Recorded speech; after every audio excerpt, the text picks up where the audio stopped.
SRBRadio.com.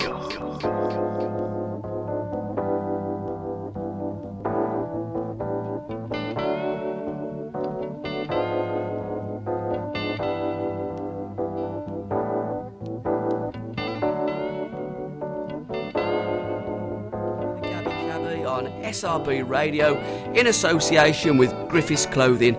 Joining me today is a true living legend from one of the greatest groups ever that we have had on this wonderful planet, producing wonderful records. It is Jerry Cummings from Harold, Melvin and the Bluenotes. Hello, mate. Good morning, Gabbie. It's so good to be able to connect with you. I want to thank you and your great radio show for having me here to talk with you. I watched you. I saw the video when you were dancing on "Oh What a Woman," and that was the first time that I saw you. But I'm very happy to be here, very happy to be alive and be able to do your show. It's an absolute honour and a privilege, Jerry, to have somebody like you, because I say we're all people.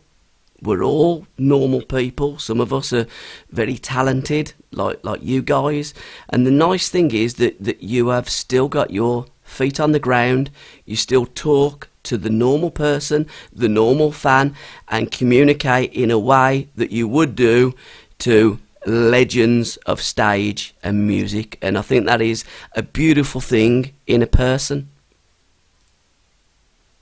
Well, thank you. Thank you so much. I love what I do. I love music. I've been loving music all my life. From the time, and I think you're going to mention Augusta, Georgia. A lot of people don't know that history. But my grandmother worked in a cafe, and she used to take me to this cafe that had a big jukebox and put me in. And the thing is that Teddy Pendergrass has the same story. His mother worked in the cafe, and she used to take him, and he used to sing at the cafe as a 3 or 4 year old. I used to sing at the cafe 3 or 4 years old, and people used to give me money.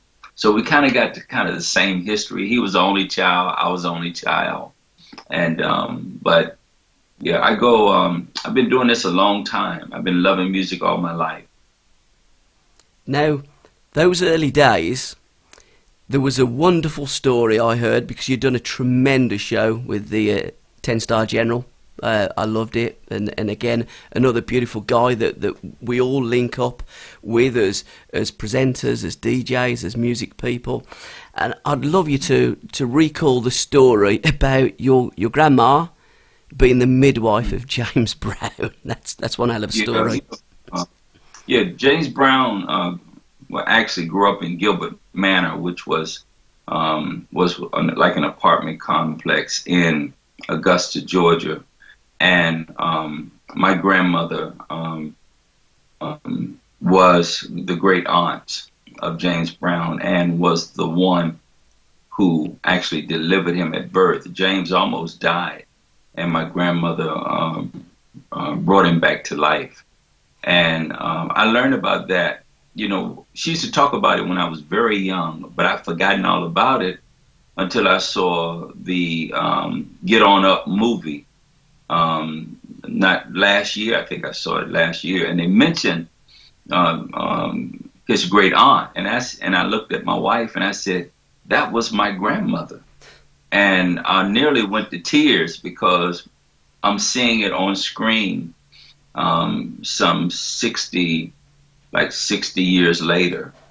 And so, yeah, my grandmother, I call her Grandmother Florence. She was the great aunt of James Browne. So I guess that, and James Browne was kind of like my idol growing up, and not knowing the close relations that we had family-wise. And but I came from a line of singers and musicians, and didn't really realize what an impact music had on my life all my life until I got older. Yeah. Now, you were born in Augusta, Georgia. Was you raised there? Did you go to school there? Where did the young Jerry Cummings, from the age of 4 up to probably, secondary education, adolescence, puberty, etc., etc. Tell me about them years. Where was your grounding? Yeah, I grew up in Augusta, Georgia. Born there, grew up there. Went there up until I think the 3rd grade. Did my first on-stage appearance in the 3rd grade there in Augusta, and then my mother lived in Washington D.C. So at that age, I think I was about 8, going on 9. My mother wanted me to come to live in Washington D.C. So my grandmother put me on a Greyhound bus and packed me some chicken and biscuits, and I went to Washington, D.C., where I saw my first talent show at Charles Young Elementary School. Roberta Flack taught music at the junior high school, which was right next to the elementary school. And so that's where I saw my first talent show and said to myself, I like to do that. I like to be in a talent show. So from Augusta, Georgia to Washington, D.C., my first talent show, and then music became very important to me. I knew in the 4th grade, my music teacher in the 4th grade, Mrs. Walker, told me that I had a beautiful voice and that I should pursue music. And then later on, Roberta Flack told me I had a beautiful voice and I should pursue music.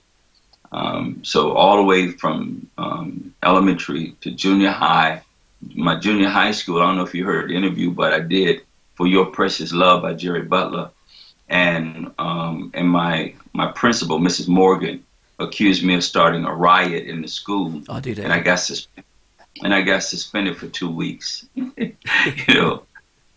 So music has been a great impact in my life. Great impact.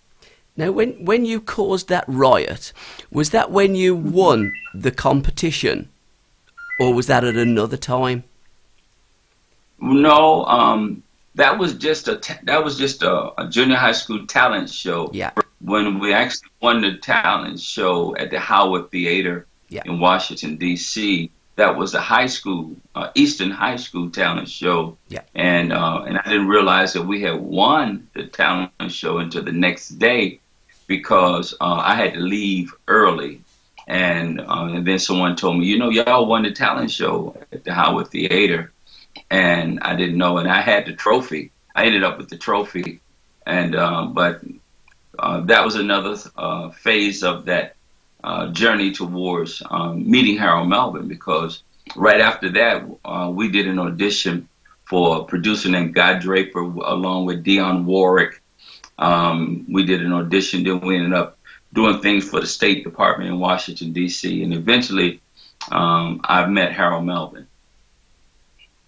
What was that meeting like? Well, it was, I really went to meet him for my high school group. Yep. I didn't go to meet him because I wanted to make it on my own. Mm-hmm. I went to meet him because I had a high school group that had won the talent show, and there was an opportunity for me to meet Harold Melvin. I didn't know about Harold Melvin Enterprises at that time. He had a company called Harold Melvin Enterprises, and then I told him about my group. I think my presentation he admired because I wore a suit, tie, and when he met me, he said, "Do you sing?" And I said, "Yeah." He said, "What can you sing?" I said, "Sing anything." And I told him about my group, and then he auditioned my group the next day and signed us to a 5-year contract just overnight. And then we ended up in Philadelphia in the recording studios and the Apollo Theater. And then one day he called me and asked me, how would I like to become a Blue Note? And the rest is history. Of course, I accepted it, and some of my group members didn't like it. One of them did like it, and the next thing I know, Gabbie, I was on a 747 headed to London, England. Yeah. Yeah, Now, and I actually, my first big show was in London, England. now you're just going back to your band briefly, your shirts and tie. Did that come from your grounding by your grandmother? Because she always used to say you dress to impress and you dress to where you're going to, didn't she? Yeah, because I was raised like that. Yeah. My grandmother used to dress. I was the only child. My grandmother used to dress me very well. She worked for the Millers, who owned Miller Highlight, and there were a lot of passed down clothes from those children to me. And most of the clothes that were passed down to me were very nice clothes, suits and shirts and ties and so she dressed me well growing up. So when I got older and I was able to buy myself clothes, I bought nice things. And the night I met Harold Melvin, I know that I know now that he was impressed by the way that I was dressed. And I think that has a lot to do with, that had a lot to do with him even wanting to stop and talk with me about my group. That eventually, and he nicknamed me the Classic Blue Note. That's why I get the name Jerry Cummings, the Classic Blue Note, because he said I had class, And but again, I credit my grandmother because she had a lot of class. She dressed well. She dressed me well.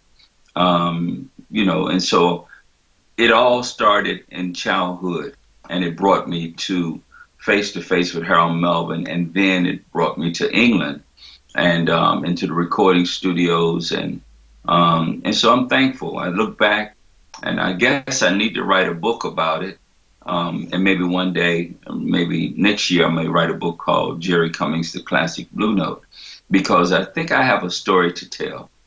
I think you've got many stories to tell, and you're going to tell some of them on this broadcast. You were also known as the Ghost because although you joined Harold Melvin and the Bluenotes in 1974, you was doing recordings before that time, wasn't you, Jerry? Oh yeah, I was doing a lot of recording in the studios.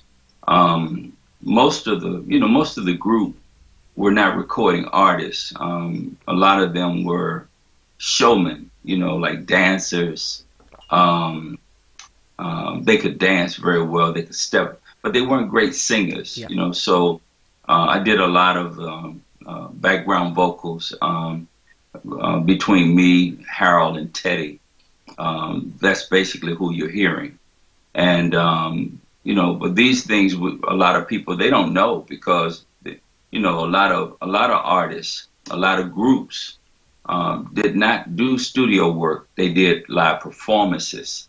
But I was able to do studio work, just like in the time of Motown. The Temptations would do background, Otis would do background, Paul would do background for other groups.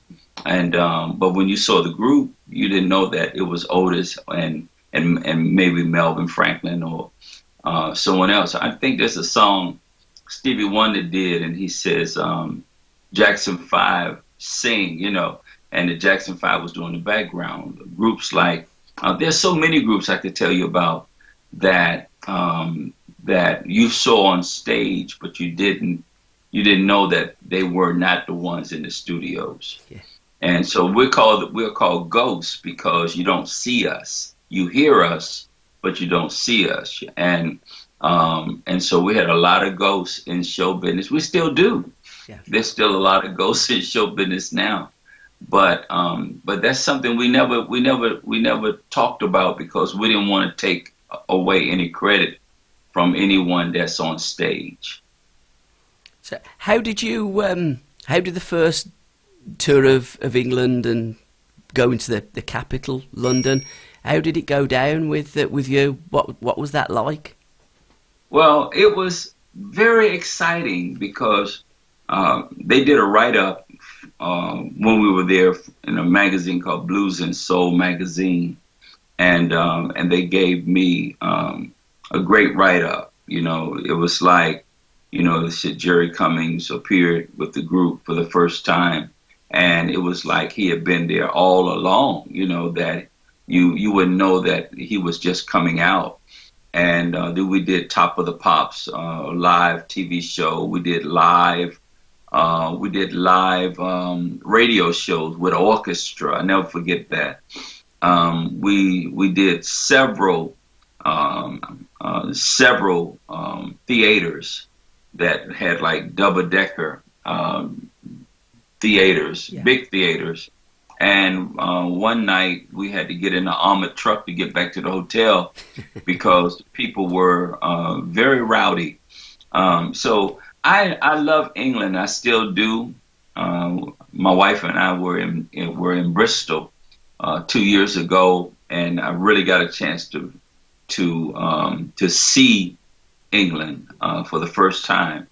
But I love it, and I love performing there. My dream, of course, is the Royal Albert Hall, and we're working towards that dream. It's My Pleasure, which you have been playing, was a song that I recorded in 1977. I had not heard it myself until last year. Again, it'd been like 37 years since I heard It's My Pleasure. And so when I got a hold of it, I went and did a remix on it, and we put it out April the 10th. So my life has been a wonderful journey. And I'm doing again what I love, and I'm planning again like I used to. But the ultimate dream is the Royal Albert Hall in London, England. And I've been told that's very possible. I would love to see you over in England again at the Royal Albert Hall. I'd love to see you in Birmingham, in Manchester, and have a tour of the UK. We're going to be talking about who you probably will be having in, alongside you, Tony Sullivan, shortly. And that wonderful track that you wrote, Oh What a Woman. We're going to talk about that in a short while, but what I do want to dwell on at the moment is Gamble and Huff and the Philadelphia International, the sound of Philadelphia. And Gamble and Huff wrote something like 3,500 songs, and McFadden and Whitehead wrote so many wonderful songs for you and the OJs and all the other wonderful artists that he had in his stable. So let's talk a little bit about Gamble and Huff. Yeah, their sound attracted me when I was about 12 years old. And maybe I may have been younger because Jerry Butler, they wrote Only the Strong Survive for Jerry Butler, Western Union Man. I was very impressed with that album. The Iceman Cometh was the name of it. I can see it now. I might have been maybe 11 or 12 years old, and I would play it all the time. And I would listen to the violins, and I would listen to the tracks, and so the sound of Philadelphia existed even back then. We talked about maybe 1963, 64, because again, the sound of Philadelphia was an orchestra under the direction of Vince Montana. Vince Montana was a vibe player. He played vibes on all of the Philadelphia International. He did arrangements for the sound of Philadelphia. And what Gamble and Huff did when they got the opportunity to record at Sigma Sound, they brought in these musicians, Vince Montana and his strings, and the Philadelphia horns.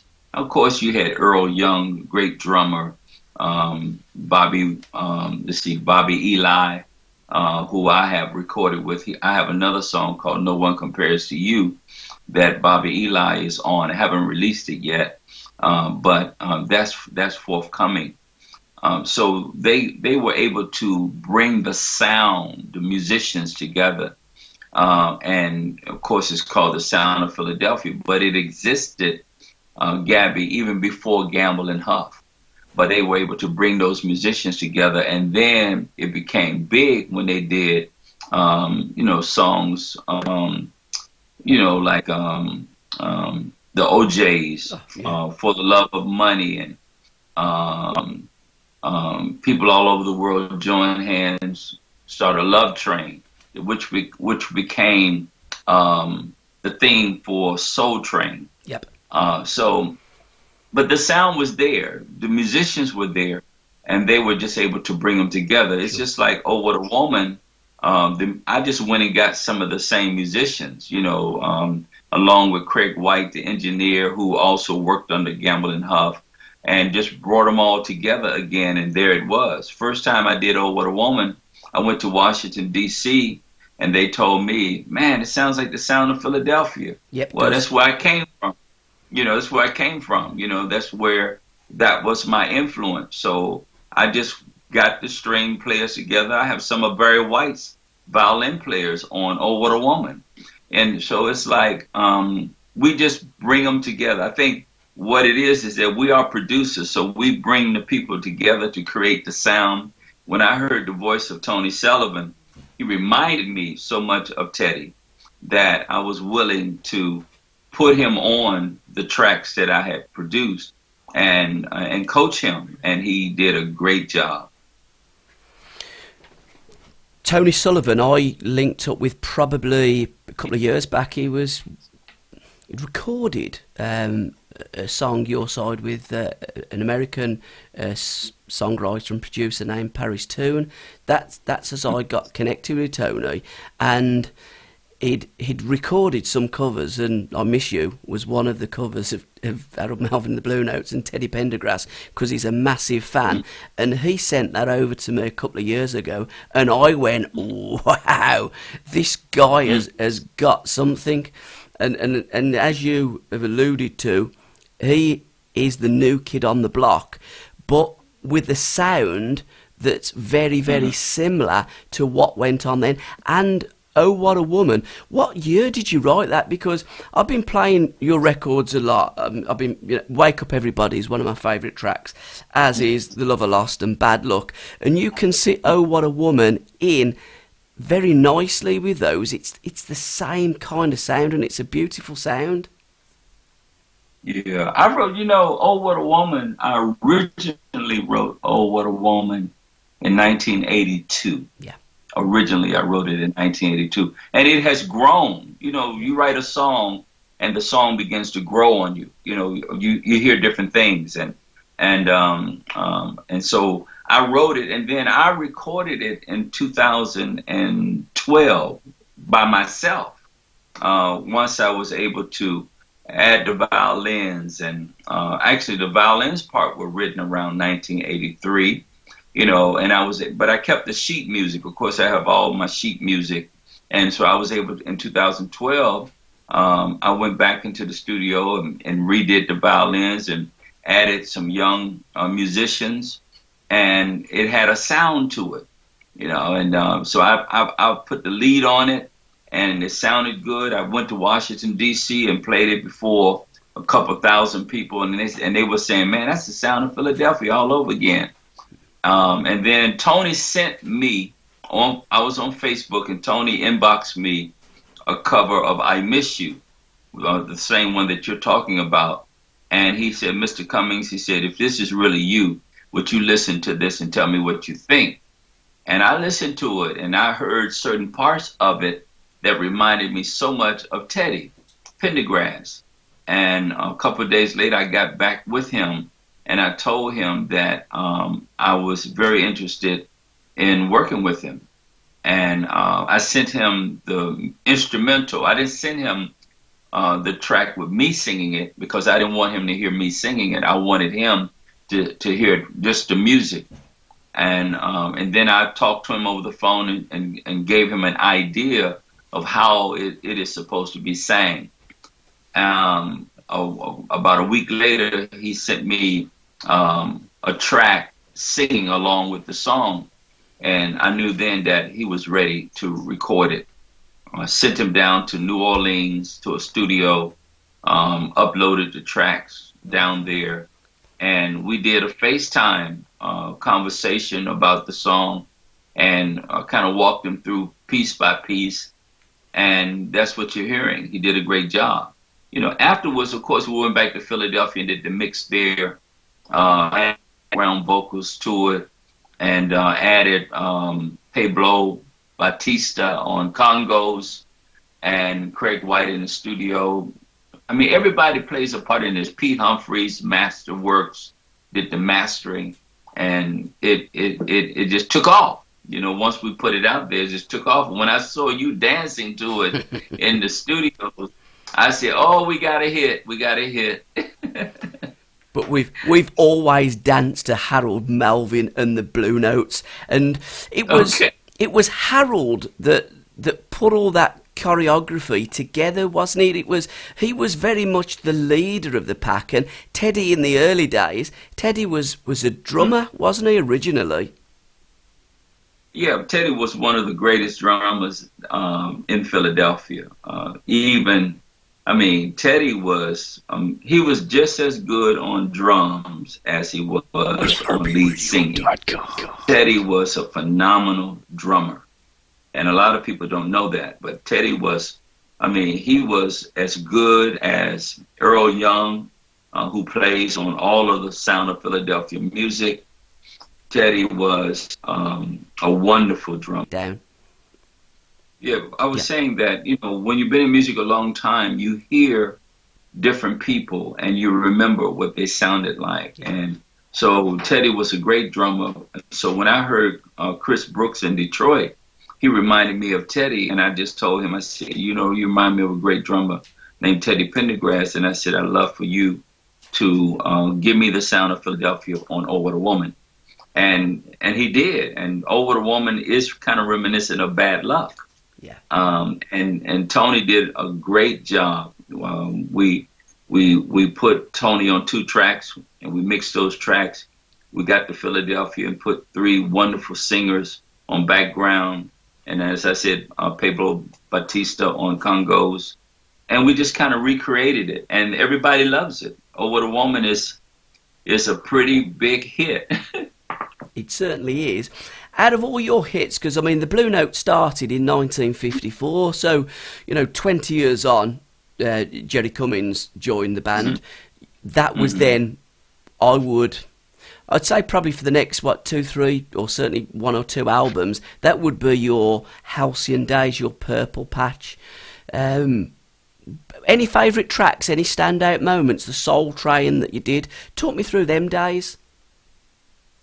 Soul Train was always a dream. I think it's everybody's dream during that time when we would watch it on Saturday mornings and one day say, I would love to be on Soul Train. It was part of my, the vision that I had that I would love to be on Soul Train. Back then we had another show called The Midnight Special. We had the Dinah Shore Show. We had a lot of TV shows that I used to watch, and I used to say I would love to be on those shows one day, and it happened. I ended up being on Soul Train and the Mike Douglas Show, which I posted this morning on Facebook on Jerry Cummings Bluenotes, and so it is a dream come true. I never dreamed of coming to London, England to perform. I never dreamed of having gold and platinum albums. Those things just happen. And I appreciate everything that has happened. But being on Soul Train was like, I hung out with Don Cornelius, and you'll see a segment where Richard Pryor was the MC of one of the shows that we did out there, and so I got to hang out with Richard Pryor, Don Cornelius, Dick Griffey, who had a group called Shalimar. And to see that they were just fun people, ordinary people. They would drag race down Hollywood Boulevard in Rolls Royces and Mercedes Benz. And I thought that was really, really crazy. And the police wouldn't lock them up because of who they were. And I got to hang out with them. Got to hang out with Lamont Macklemore, visiting his home. Lamont Macklemore was one of the singers for the Fifth Dimensions, and got to spend the night and hang out. in his home up in Hollywood Hills with a bunch of other entertainers. I was only 22 years old. So I was living my dream. And what a dream you were living. Is there a favourite song from those days that you loved singing more than any other song, Jerry? There were so many songs, Yeah. you know. I sang songs that the Bluenotes recorded before anyone really knew the Bluenotes. If You Love Me was a beautiful song that Harold taught me, that the original Bluenotes did in the 50s, If You Love Me. But then I love Yesterday I Had the Blues. I loved all of them. I love, of course, I really love Bad Luck because I was in the piano room with McFadden and Whitehead after they wrote it and was teaching it to Teddy. And so I was in the room doing the background and listening to the song and saying this is going to be a big hit. And it ended up being a part 1, part 2 song. Bad Luck kind of like took off. It was I credit it, and I hope that we can be together soon with Sharon Page. But Bad Luck kind of took us to our first gold album in the group's history. And I never dreamed of that. I met Clive Davis during that time. He was the president of CBS at the time. So it was, it happened so fast, Gabbie, you know. And then we played venues that the group never played prior to my coming into the group. We played stadiums. We played 100,000 in attendance, 90,000 in attendance. Carnegie Hall, where I sang a song called My Hero. It's the theme from the opera The Chocolate Soldiers. It's a kind of an opera song. And I did that at Carnegie Hall in New York as a solo. It just happened so fast. And there were, I can't get over that it's been 44 years or 45 years ago. It seemed like it was just yesterday. Tell me about it. Life is short. Harold Melvin wasn't the singer, but to all of us that were at school listening to you, we thought that Teddy was Harold. How did that go down with Teddy? And is that why they had Harold Melvin and the Bluenotes featuring Theodore Pendergrass and then Teddy Pendergrass, and then ultimately Teddy left and it was back to Harold Melvin and the Bluenotes? Yeah. You know, the Bluenotes, like I said, existed in 1954, and Harold, I think Harold may have come along around the late 50s or 1960. He became a member of the group. When he signed with Gamble and Huff, he couldn't use the name Bluenotes by itself because it was trademarked to another person. And so he came up with Harold Melvin and the Bluenotes. Prior to that, it was in the early 60s, it was the Bluenotes featuring Harold Melvin. Yeah. So when you see Harold Melvin and the Bluenotes featuring Teddy Pendergrass or Theodore Pendergrass, that's not the first time that has happened. I have a picture of the Bluenotes featuring Harold Melvin. So there was confusion. Everybody thought that Teddy Pendergrass was Harold Melvin. And it got to a point where it irritated Teddy, you know, because they would walk up to him and say, "Hey, Harold," you know, and he would say, "I'm not Harold, you know, my name is Theodore Pendergrass." Because that's what we called him. Of course, we called him Teddy, but on the album, he was known as Theodore Pendergrass. But they would call him Harold Melvin, and to the point that it kind of upset Teddy that they were calling him Harold. And so I just said that, you know, we need to feature him. We need to say Harold Melvin and the Bluenotes featuring Teddy Pendergrass, and it happened. You know, it became the To Be True album. was Harold Melvin and the Bluenotes featuring Theodore Pendergrass, and it ended up being the group's first gold album ever. And I just happened to appear on that album and come out of the woodwork and was now put on the album cover. So it was a great album. Teddy, again, was my friend and one of the greatest lead vocalists I had ever heard. And we were about to do a song together.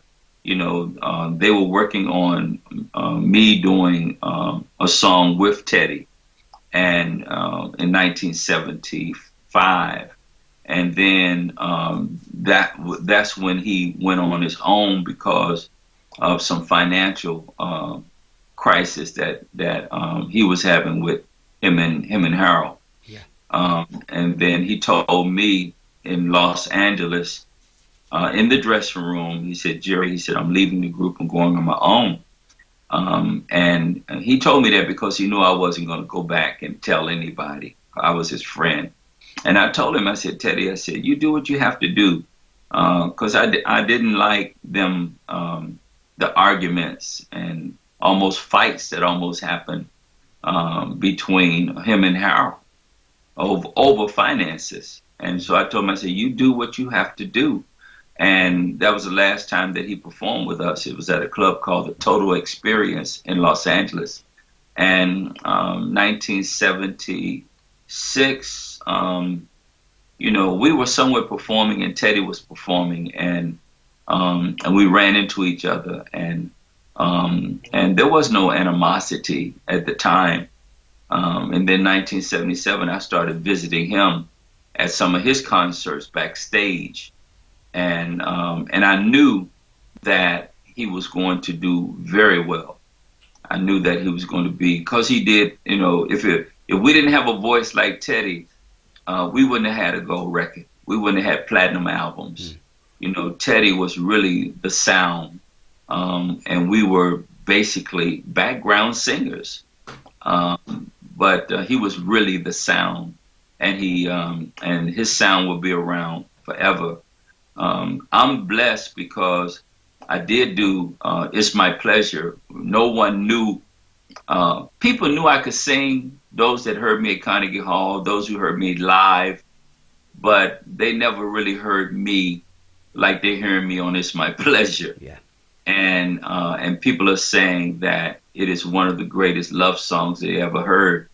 And I'm glad that I was able to get that done. And now, 40 years later, you know, it's out and people are saying, Jerry, I didn't know you could sing like that. Well, that's how I ended up with Harold Melvin, because he knew I could sing like that. And he wanted another lead singer. But just so happened, Teddy left right at the time that we were going back in the studio, and we were going to do, it was going to be like, you know, you remember the Dells, Stay in My Corner. You know, and my uncle Johnny Carter was the tenor for the Dells, and so it was going to be like that. It was going to be like the Dells and me doing the tenor and Teddy doing rough voice. But they left just to us going back and doing it again. Well, talking about winding things up and going back again, and also time, it's something that we've sadly run out of. Jerry, can I thank you for your time today? It's been my pleasure. Oh, thank you. It's been my pleasure. You know, that was one of Harold's favorite quotes when people would say, thank you very much, Harold. He would say, it's my pleasure. Yeah. And that's where I actually got the idea. Hearing him saying, it's my pleasure all the time, I went and wrote, it's my pleasure to love someone like you. And so I thank you, Gabbie, for having me. I hope that that you send me a copy of the MP3 of our interview once you get it all together. Yeah. And love to hear it back. Like to hear the magic spin that you'll put on it. And thank Chris for being there as a great engineer. And thank you. Anytime that I can be of service, let me know. And when we come to England, I will make sure that we get a chance to meet with each other in person. I will definitely hold you to that. And can I also say thank you so much for the music of Now and Then and Harold Melvin and the Bluenotes. Your music, when we're all long gone, your music will still be played on this wonderful planet. Thank you, Jerry. Thank you very much, Gabbie. Oh, and also your website, all the W's, tsopmusic.com for all the latest with your projects going forward. Yes, tsopmusic.net, jerrycummings.net, and the music is there, the stories are there. Cheers, Jerry. Thank you. Thank you. Bye. All right, Gabbie. Cheers, big love, Jerry. Thank you. Cheers. Bye-bye.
was asked, who can find a virtuous woman? For her price is more valuable than rubies, more valuable than gold. You stuck by me when a friend couldn't be found. You stuck by me.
SRBRadio.com.